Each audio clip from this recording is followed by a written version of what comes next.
নমস্কার ফ্রেন্ড, আমি তনুশ্রী। আপনাদের সকলকে আমার চ্যানেলে স্বাগত জানাই। আজকের ভিডিওতে আমি দেখাচ্ছি হাতা ব্লাউজের গ্লাস হাতা কীভাবে কাটিংটা করতে হয়, সেটাই আমি আজকের ভিডিওতে শেয়ার করছি। তার জন্য প্রথমে আমি এই মেন ফেব্রিকটা নিয়ে নিয়েছি। এই মেন ফেব্রিকটাকে আমি দেখো ডবল ফোল্ড করেছি। ডবল ফোল্ড করার পর আমি যার যেমন হাতার লেন্থ হয়, এটি গ্লাস হাতার, আমি এখানে হাতার লেন্থটা আছে 9 ইঞ্চি, আর তার সাথে আমি এক্সট্রা 1 ইঞ্চি যোগ করে দেবো, তাহলে 10 ইঞ্চিতে দাঁড়াচ্ছে। 10 ইঞ্চিতে আমি একটা দাগ দিয়ে দিচ্ছি।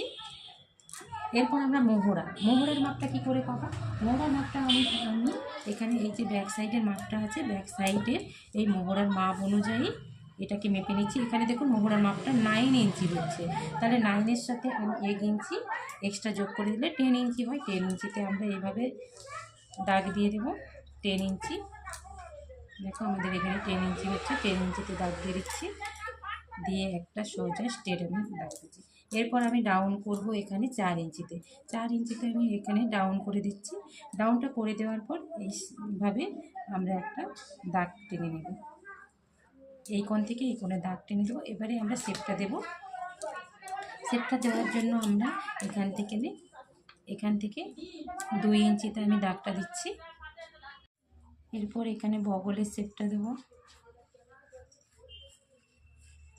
নিচের দিকে 1/2 ইঞ্চি এক্সট্রা নিচে নেমে জয়েন্ট হবে বগলের, এটাকে বলে গোলপাত।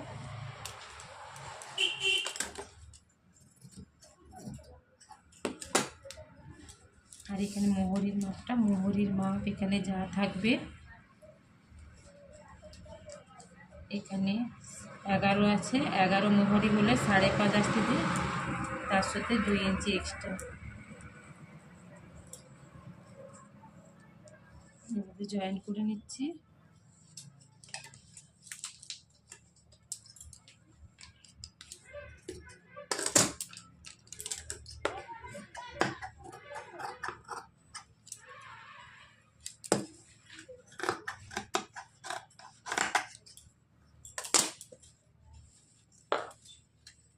গোলপাত। এরপরে আমরা তালপাত্রা কাটবো। তালপাত্রা হালকা